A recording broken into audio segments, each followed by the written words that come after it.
Hello students, आज हमारा ये इरोडोप सीरीज का 62nd लेक्चर है और कैपेसिटर्स का लास्ट एंड फिफ्थ पार्ट है।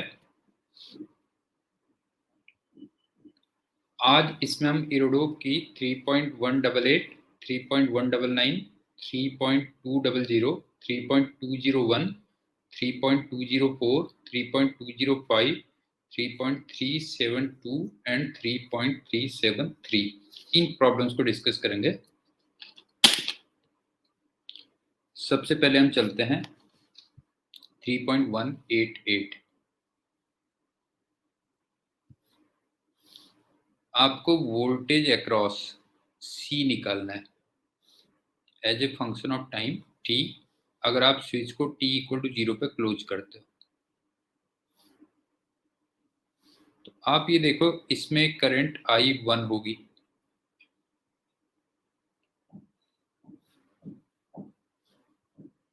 इसमें एक करंट I2 होगी और इसमें करंट I3 होगी और इस पे प्लस माइनस Q चार्ज होगा t टाइम पे।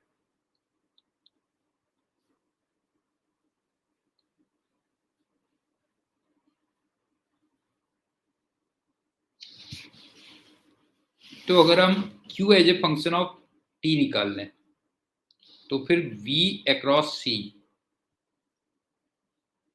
ये कितना हो जाएगा, तो Q अपॉन C हो जाएगा बस, हो गया। तो एक तरीके से तुम्हें Q as a function of T निकालना है।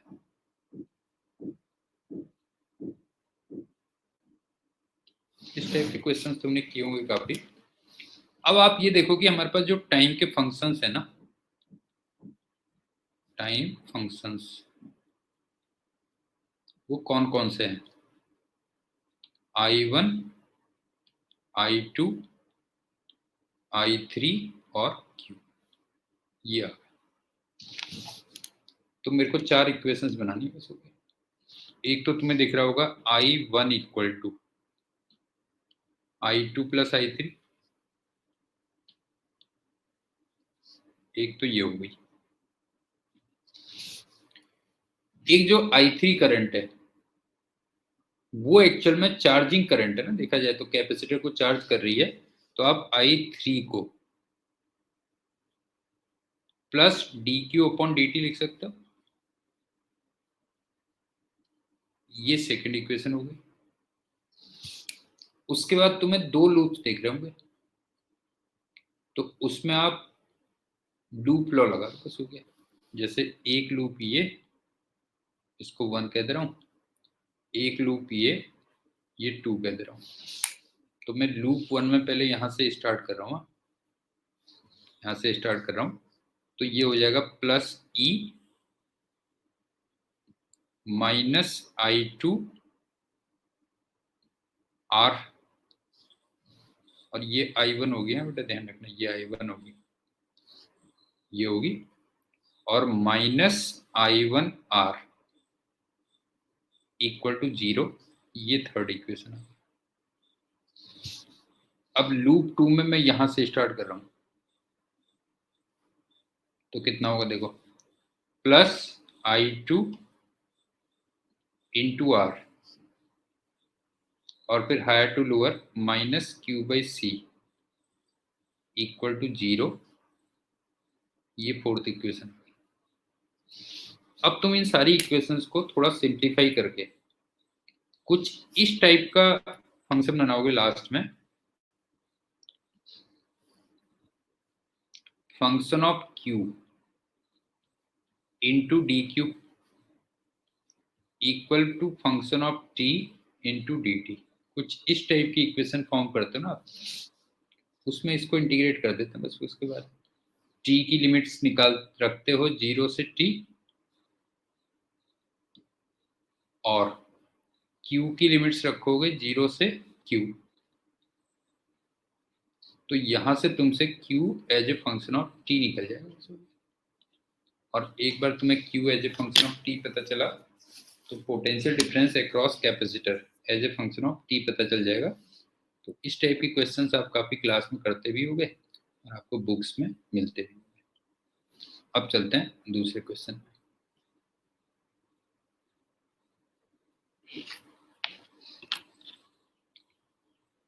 पहले ये 1 पोजीशन में रहता है, तो आप देखो E की वैल्यू पहले देख लेते हैं। E कितना है? 200 वोल्ट। C दे रखा है 5 माइक्रोफेरेड। R1 दिया हुआ है 500 ओम और R2 दिया हुआ 330 ओम। अब पहले वो पोजीशन 1 में रहता है स्विच, हाँ, पोजीशन 1 में। तो कैपेसिटर चार्ज हो जाएगा ना,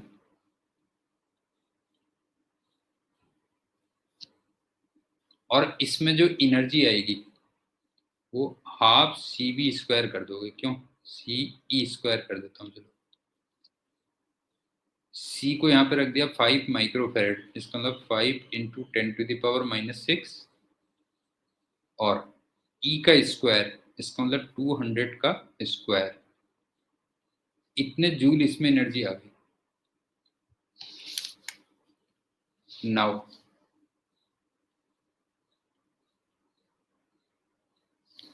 अब तुम पोजीशन 2 में कर देते हो उसको। तो आप देखो, जब पोजीशन 1 से पोजीशन 2 में कर दोगे तो जो चार्ज कैपेसिटर होगा वो R1 और R2 में डिस्चार्ज होगा। क्यों? अब तुमने पोजीशन 2 में कर दिया, तो इसका मतलब जो चार्ज कैपेसिटर है, चार्ज कैपेसिटर इज डिस्चार्ज्ड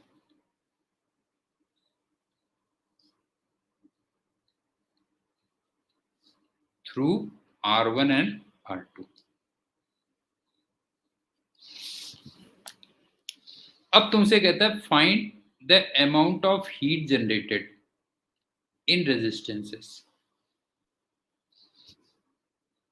अब आप ये देखो कि जो भी एनर्जी तुम्हारी ये है, अच्छा, इन R1 निकालना बस हो गया, केवल R1 में हीट जनरेशन निकालना है। अब जो भी तुम्हारी ये एनर्जी थी वो पूरी की पूरी हीट में जाएगी, और ड्यूरिंग डिस्चार्जिंग दोनों में जो करंट होगी वो सेम रहेगी, और H इक्वल टू होता है I²RT,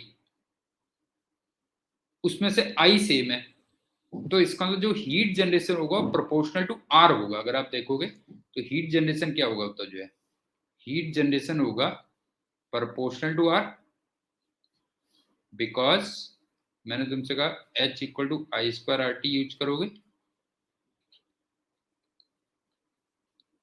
और यहां पे से जो I है वो सेम रहेगा। सो H1/H2 वो R1/R2 होगा।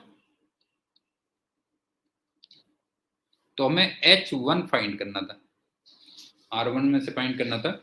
इसका मतलब H1 कितना हो जाएगा?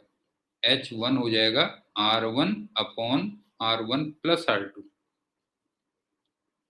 और कितना हीट होना था जो उसमें स्टोर्ड एनर्जी थी, U। ये आंसर आ जाएगा। अब R1 R2 की वैल्यू सब्स्टिट्यूट कर देना, और U जो तुमने निकाला होगा उसकी वैल्यू पुट कर देना, तो वहां से R1 में हीट जनरेशन हो जाएगा। सिंपल क्वेश्चन है। सबसे पहले आप स्विच को 1 पोजीशन में रखते हो, तो कैपेसिटर E से चार्ज हो जाता है, और उसमें जो एनर्जी आती है वो हाफ CE² आती है। फिर तुम स्विच को 1 से 2 पोजीशन में ले आते हो, तो जो चार्ज कैपेसिटर होगा वो डिस्चार्ज होगा। इसका मतलब ये जो एनर्जी है ये हीट में जाएगी, और R1 और R2 सीरीज में है ड्यूरिंग डिस्चार्जिंग। हाँ, ध्यान रखना, ड्यूरिंग डिस्चार्जिंग सीरीज में है, तो इसका मतलब उनमें करंट सेम होगी। तो मैं H इक्वल टू I²RT वाला फॉर्मूला लगा सकता हूँ, या कह लो H प्रोपोर्शनल टू R हो जाएगा।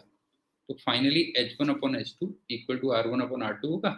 तो वहां से फिर आप जो है हीट अक्रॉस R1 निकालोगे। अब चलते हैं अगला।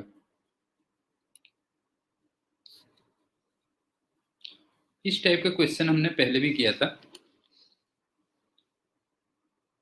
एयर कैपेसिटर ये दिया हुआ है और इसके अंदर एक मेटेलिक प्लेट रखी हुई है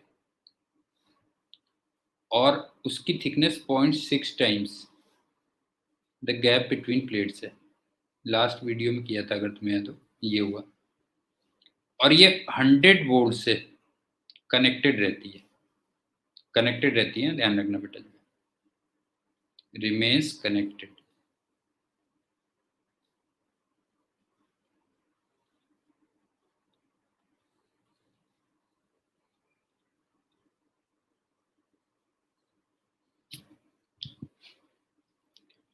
अब तुम मेटेलिक प्लेट एक्सट्रैक्ट कर देते हो, तो एक तो तुम्हें एनर्जी इंक्रीमेंट बताना है कितना हुआ कैपेसिटर में, और तुमने कितना वर्क किया वो बताना है, ये करवा। अब सुनो, एक बार दोबारा सुन लो, पिछले वीडियो में भी कि हमने किया था। एयर कैपेसिटर 20 नैनोफेरेड का है और उसमें मेटेलिक प्लेट थी और उसकी थिकनेस 0.6 टाइम्स डी के इक्वल थी और वो 100 वोल्ट की बैटरी से कनेक्टेड रहता है, बैटरी कनेक्टेड है। अब तुम प्लेट को निकाल देते हो, तो एक तो एनर्जी में कितना इंक्रीमेंट होगा और दूसरा आपने कितना वर्क किया वो पूछा हुआ है। तो सबसे पहली बात देखो, जो 20 नैनोफेरेड है ये एक्चुअल में epsilon naught A by D है और इसको तुम सी फाइनल कह सकते हो जब आपने प्लेट निकाल दी कर रही है, ठीक है ना, जब आपने प्लेट निकाल दी तब ये हो गया। अब जब प्लेट थी तो सी इनिशियल कितना था, देखो सी इनिशियल था epsilon naught A upon D minus T और टी को तुमने रख दिया 0.6 टी, तो ये 2.5 epsilon naught A by D आएगा और epsilon naught A by D की वैल्यू 20 नैनोफेरेड दे रखी है, तो ये आ जाएगा 50 नैनोफेरेड। तो जब उसमें प्लेट थी तब कैपेसिटी थी 50 नैनोफेरेड और जब आपने प्लेट निकाल दी तब कैपेसिटी है 20 नैनोफेरेड।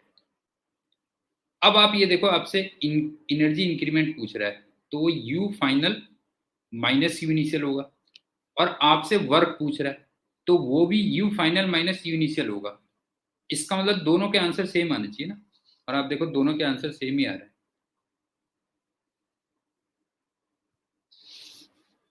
दोबारा देख लो क्या कह रहा हूं मैं। पहले पार्ट में आपसे एनर्जी इंक्रीमेंट पूछा हुआ है तो you final minus U initial रखोगे, और दूसरे पार्ट में आपसे वर्क डन पूछा हुआ है, वर्क डन बाई यू, तो वो भी you final minus you initially रखोगे। इसका मतलब दोनों केसेस में आंसर सेम होंगे, ए और बी में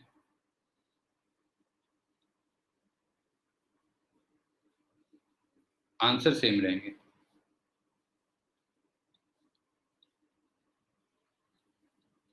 और वो आ जाएगा U final minus U initial,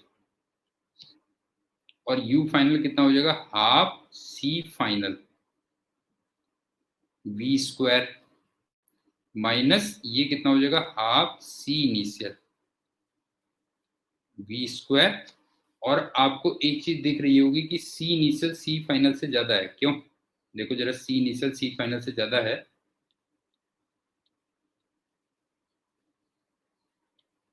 इसका मतलब ये जो तुम्हारा आंसर आएगा वो नेगेटिव में आएगा, बस ये तुम्हें लग ही रहा होगा ये नेगेटिव में आएगा, ये किया। अब चलते हैं अगले क्वेश्चन।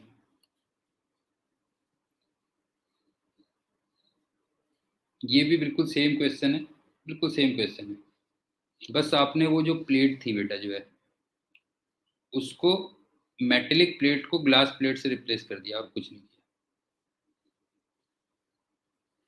बिल्कुल सेम आंसर है, मेटेलिक प्लेट ये पिछले वीडियो में भी था, मेटेलिक प्लेट रिप्लेस्ड बाय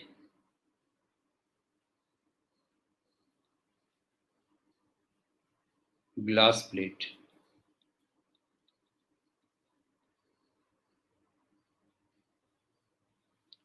और मेरे ख्याल से ग्लास प्लेट का जो के होता है ये 6 होता है।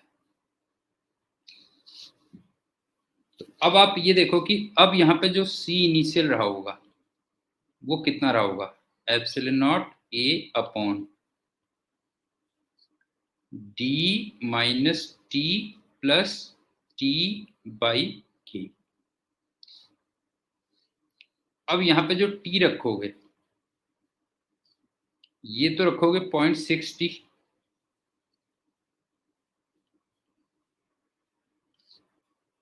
और ये रखोगे 6, तो फिर ये मेरे ख्याल से निकल के आ जाता है twice epsilon naught A by D. और epsilon naught A upon D हमें 20 नैनोफेरेड दिया हुआ है, 20 नैनोफेरेड दिया हुआ है, तो यहाँ पे जो सी इनिशियल हो जाएगा वो हो जाएगा 40 नैनोफेरेड। और फिर से वही लगा दो, जो आपका आंसर होगा दोनों पार्ट्स का सेम आएगा। देखो ये और ये दोनों पार्ट्स का आंसर सेम है, तो ये कितने आ जाएंगे answer, u final minus u initial, तो ये आ जाएगा half c final v square minus half c initial v square.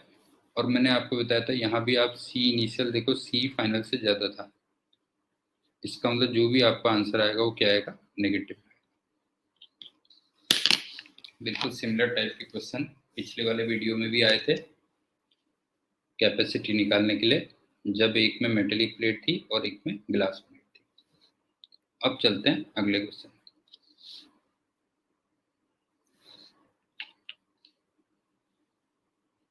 सी ये दिया हुआ है और इतने से तुमने चार्ज किया हुआ है।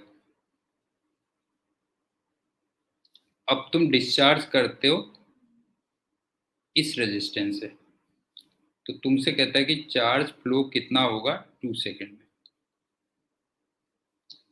दोबारा सुन लो, एक कैपेसिटर है जिसको आपने 1 मिली किलो ओम चार्ज दिया हुआ है। अब इसको तुम डिस्चार्ज करते हो 5 मेगा ओम के रेजिस्टेंस से, तो आपसे कहता है 2 सेकेंड में कितना चार्ज फ्लो कर जाएगा। तो एक सिंपल सी बात बताओ कि जो डेल्टा क्यू होगा वो Q initial minus Q at 2 second ये होगा ना, इतना ही चार्ज तो फ्लो किया होगा, Q initial minus Q at 2 second. अब क्यू इनिशियल कितना रहा होगा, क्यू नॉट, और क्यू एट 2 सेकेंड कितना लिख सकते हो, क्यू नॉट ई की power minus T upon tau C, और टी यहाँ पे रख दोगे 2 सेकेंड,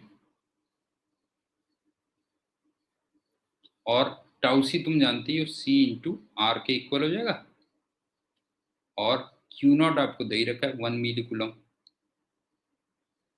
तो यहां से तुम्हारा चार्ज फ्लो आ जाएगा। ये बी पार्ट क्या कहता है, amount of heat generated in same interval. अब बी पार्ट देखो,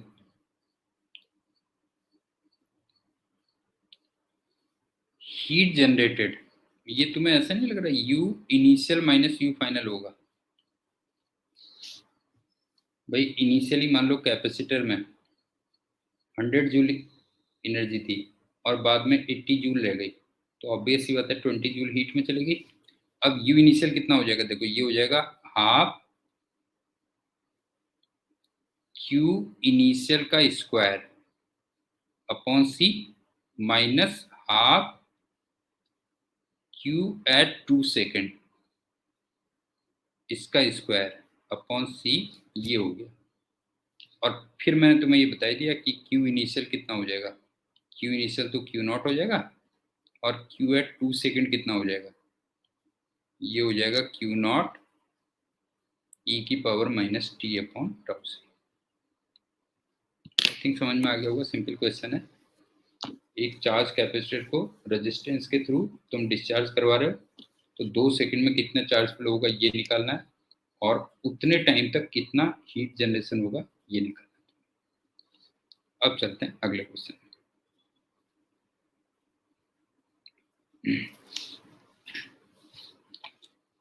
इसमें इसको तुम V0 से चार्ज कर देते हो,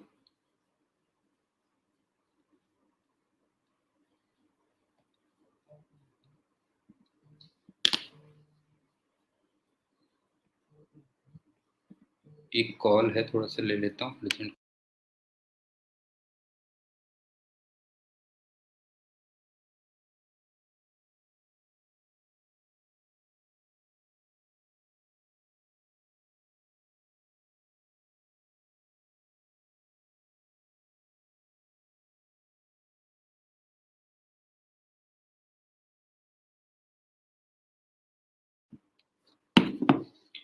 तो एक कैपेसिटर को आप V0 से चार्ज कर देते हो बेटा, जो है ये है, और ये अनचार्ज था पहले।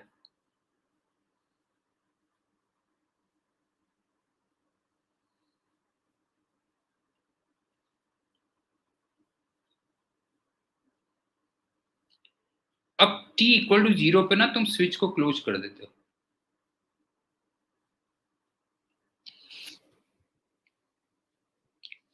तो एक तो तुम्हें सर्किट में करंट निकालनी है as a function of time t, और दूसरा आपसे कहता है कि amount of heat generated provided the current as a function of time is known, ये आपसे कह रहा है। अब सुनो, इतना मेरे ख्याल से आपने पढ़ा होगा कि किसी कैपेसिटर सर्किट में अगर करंट तुम्हें निकालनी है तो तुम कैपेसिटर को भी एक बैटरी मान सकते हो। अब नॉर्मल बैटरी और कैपेसिटर बैटरी में क्या डिफरेंस होता है कि नॉर्मल बैटरी में ईएमएफ की वैल्यू फिक्स रहती है, लेकिन कैपेसिटर वाली जो बैटरी होती है उसका ईएमएफ वेरी करता रहता है, और उस ईएमएफ की वैल्यू Q बाई सी होती है, या फिर जो पोटेंशियल डिफरेंस हो वो होती है। और ये इसलिए वेरी करती है बिकॉज उसके अक्रॉस जो Q होगा या पोटेंशियल होगा वो वेरी करेगा। दोबारा सुन लो, किसी कैपेसिटर वाले सर्किट में अगर आपको करंट फाइंड करनी है तो आप कैपेसिटर को भी एज ए बैटरी एज्यूम कर सकते हो। अब डिफरेंस क्या होगा कि जो नॉर्मल बैटरी होती है उसका ईएमएफ तो फिक्स रहता है, लेकिन जो कैपेसिटर वाली बैटरी होती है उसका ईएमएफ पहली बात तो Q बाई सी दिया होता है, या फिर जो भी उसके अक्रॉस पोटेंशियल डिफरेंस है वो होता है। दूसरा मैंने तुमसे कहा कि इसका जो ईएमएफ होगा वेरी करेगा। क्यों? बिकॉज कैपेसिटर में नॉर्मली चार्ज वेरी करता है, या फिर उसके अक्रॉस जो पोटेंशियल डिफरेंस होता है वो वेरी करता है, ये कह लीजिए।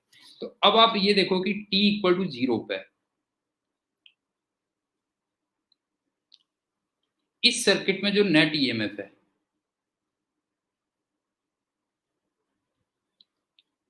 वो V0 है, ये वाला पोटेंशियल डिफरेंस, बिकॉज यहां तो अभी कोई पोटेंशियल डिफरेंस है ही नहीं, और रेजिस्टेंस आ रहा है, तो इसका मतलब t इक्वल टू 0 पे जो करंट होगी वो V0 बाई आर होगी।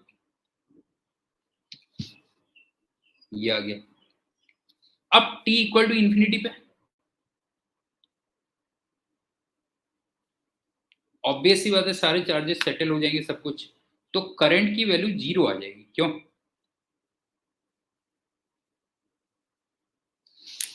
समझ गए ना, t इक्वल टू इनफाइनाइट पे करंट की वैल्यू क्या हो जाएगी? 0 हो जाएगी।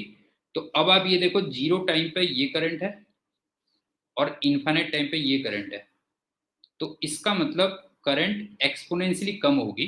तो आप आई क्या लिख सकते हो बताओ? आई को लिख सकते हो इनिशियल करंट ई की power minus T upon tau C लिख सकते हो, और इनिशियल करंट को कितना लिख लोगे? वी नॉट बाई आर, और टाउ सी को कितना लिख लोगे? सी नेट इंटू आर। लेकिन अब तुम्हें लग रहा होगा सी और सी दोनों के दोनों सीरीज में होंगे, क्यों? सी और सी दोनों के दोनों सीरीज में होंगे, तो इसका मतलब सी नेट को कितना लिख दोगे, C/2 लिख दोगे। तो ये पहला पार्ट आ गया, current as a function of time t। I think समझ में आ गया होगा। जीरो टाइम पे जो करंट होगी वो V0/R होगी, और इनफाइनाइट टाइम पे करंट जीरो होगी। इसका मतलब करंट एक्सपोनेंशियली कम होगी। लेकिन जब आप टाउ सी निकालोगे और उसमें सी नेट आपको निकालना है, तो फिर दोनों कैपेसिटर किस में आएंगे, सीरीज में आएंगे। अब चलते हैं बी पार्ट, हीट जनरेशन निकालना है आपको। इसकी दो मेथड है।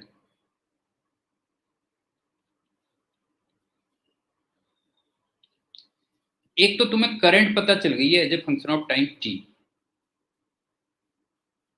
तो तुम इंटीग्रेशन से हीट जनरेशन निकाल सकते हो, बस हो गया। एक तरीका तो ये हो गया, इंटीग्रेशन I²R/dt कर देना, लेकिन लिमिट जीरो से लेके इंफिनिटी तक जाएंगी ना, क्योंकि जो पूरा रीडिस्ट्रीब्यूशन ऑफ चार्ज होता है वो इनफाइनाइट टाइम में जाके होता है। मेथड 2 क्या है,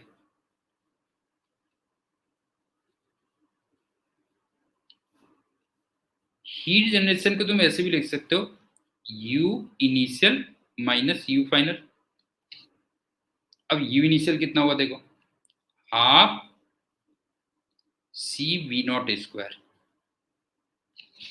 ये हो गया। अब चलते हैं U फाइनल कितना होगा, ध्यान से देखना बेटा।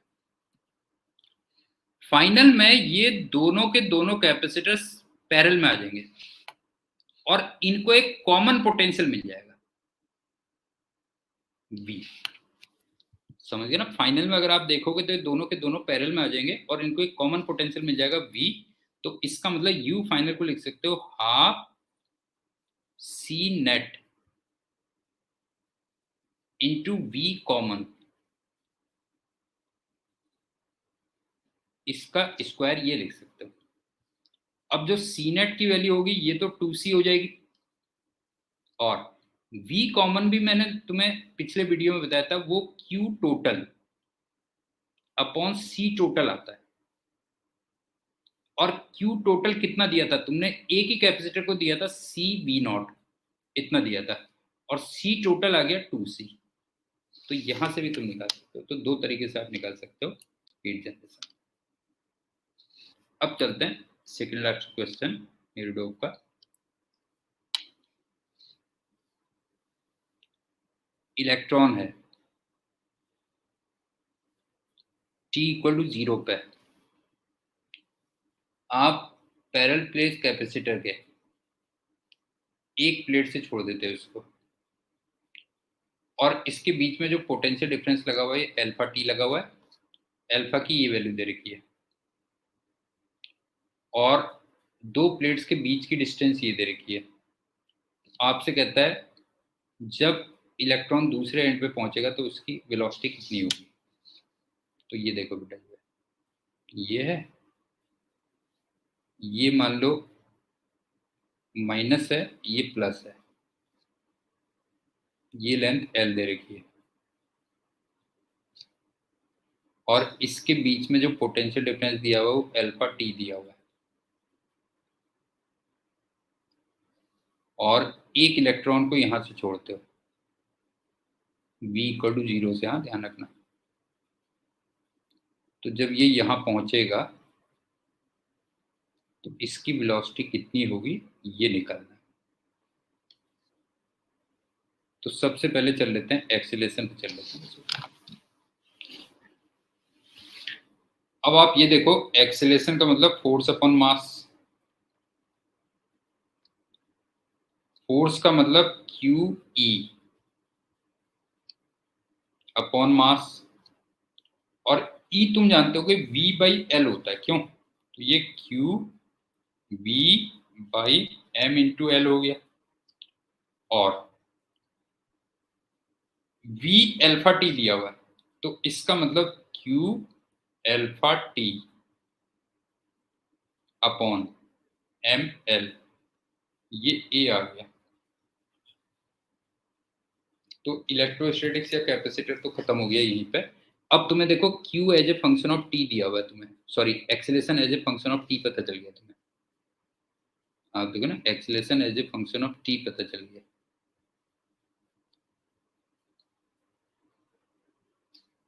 तो अब तुम क्या करो, देखो dv अपॉन dt कर दो as a function of t।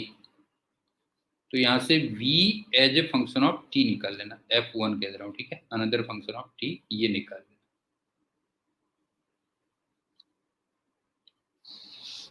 ये आ गया। अब इस v को dx बाई dt कर देना। तो यहां से तुम x as a function of t भी निकाल लेना, अनदर फंक्शन ऑफ t आ जाएगा।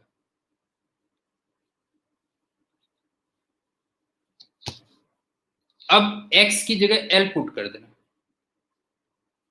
Put x equal to l, और वहां से t फाइंड कर लेना, फाइंड t, और इसको मैं t नॉट कह देता हूं, मान लो, ठीक है ना। तुमने ये निकाल लिया कि किस टाइम पे वो दूसरे एंड पे पहुंचेगा। अब तुम इस वाली इक्वेशन में तुम टी नॉट की वैल्यू पुट कर देना, बस हो गया, फाइंड टी नॉट। तो वहां से तुम्हें वेलोसिटी पहुंचेगी जब वो दूसरे एंड पे पहुंचे। तो आई थिंक बड़ा सिंपल है। A equal to F by m, F का मतलब q E by m, E का मतलब वी बाई एल, और वी तुम्हें अल्फा टी दिया हुआ है। तो लास्ट में acceleration as a function of t पता चल गया। अब वो काइनेमेटिक्स की प्रॉब्लम है, उसको इंटीग्रेट करके एक्स टी इक्वेशन बनाओ, वी टी इक्वेशन बनाओ। अच्छा, लिमिट्स ये होंगी कि टी इक्वल टू जीरो पे, ध्यान रखना, लिमिट्स होंगी टी इक्वल टू जीरो पे, एक्स की वैल्यू भी जीरो है और वी की वैल्यू भी जीरो है। ये लिमिट्स रखोगे जब आप इंटीग्रेट करोगे, तो ये लिमिट्स रखोगे। अब चलते हैं कैपेसिटर का और इस वीडियो का लास्ट क्वेश्चन।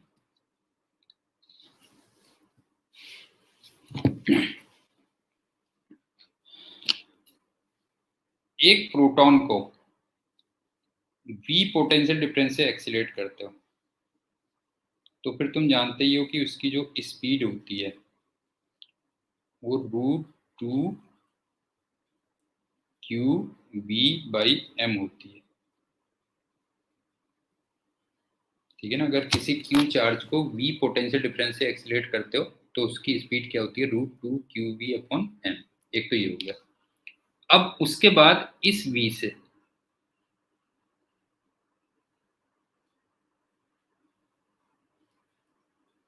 तुम ना इधर को प्रोजेक्ट कर देते हो इसको,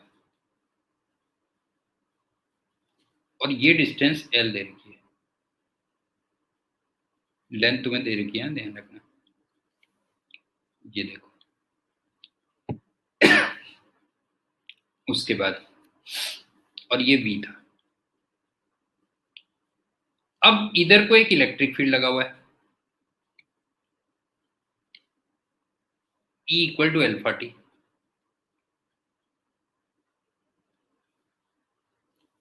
ये हो गया, देखो ये आ गया। अब आपसे कहता है कि जब ये दूसरे एंड से बाहर निकलेगा, एज्यूमिंग, फाइंड द एंगल पे आ जाओ सीधे सीधे, फाइंड द एंगल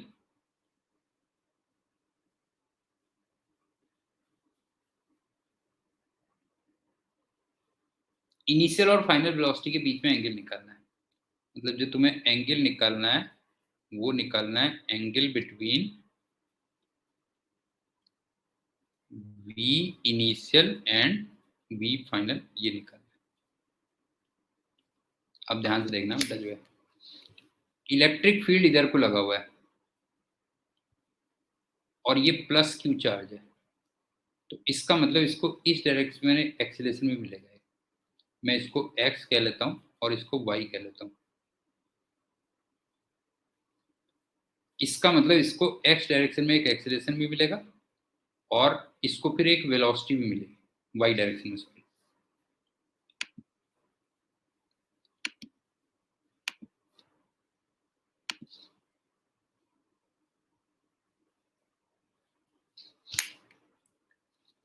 अब सुनो, और ये x डायरेक्शन में है।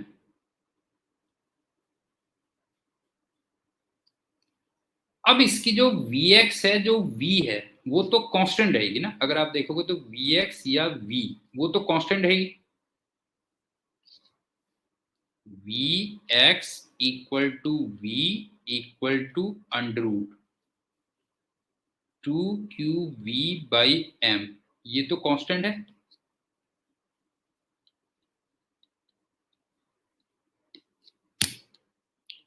इसका मतलब कैपेसिटर के जब वो दूसरे एंड पे पहुंचेगा तो उसको कितना टाइम लगेगा, पहले टाइम निकाल लेते हैं। टाइम लगेगा L अपॉन Vx, ये क्या, ये आ गया। अब सुनो, इनिशियल वेलोसिटी इधर को थी, और जब ये दूसरे एंड पे निकलेगा तो इधर को तो Vx आएगी आएगी।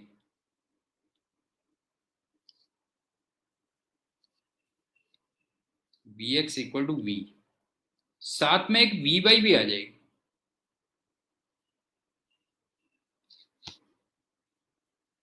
तो इसका मतलब इसकी फाइनल वेलोसिटी ये होगी। अब आप देखो ना, इनिशियल वेलोसिटी तो ये थी बेटा, जो है इसकी इनिशियल वेलोसिटी ये थी और फाइनल वेलोसिटी ये है। तो इसका मतलब इन दोनों के बीच में एंगल ये बनेगा थीटा। तो टेन थीटा इक्वल टू क्या हो गया बताओ, V Y upon V X हो गया ना।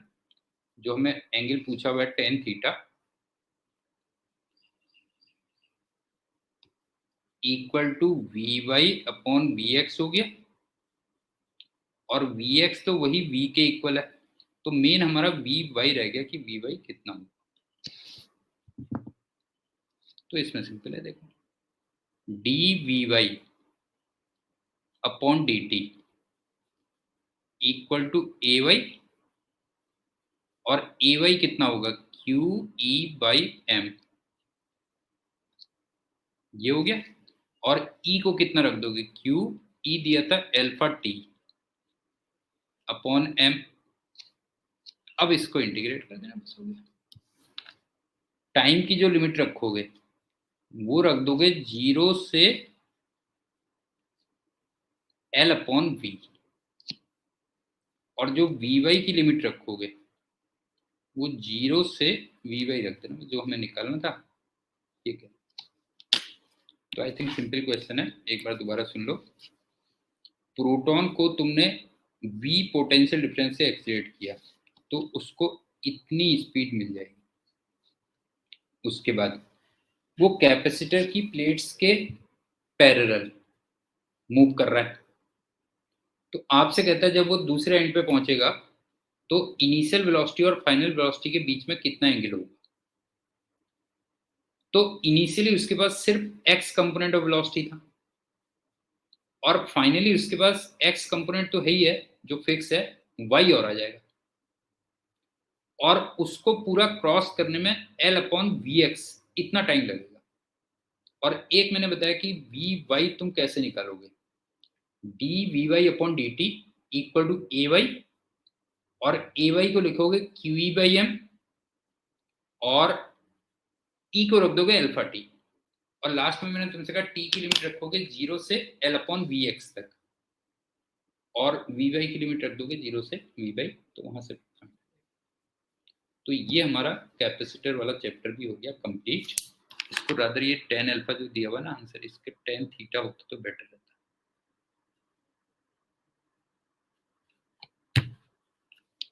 अब हम अगले वीडियो में मैग्नेटिक्स स्टार्ट करेंगे। सो तब तक के लिए थैंक यू।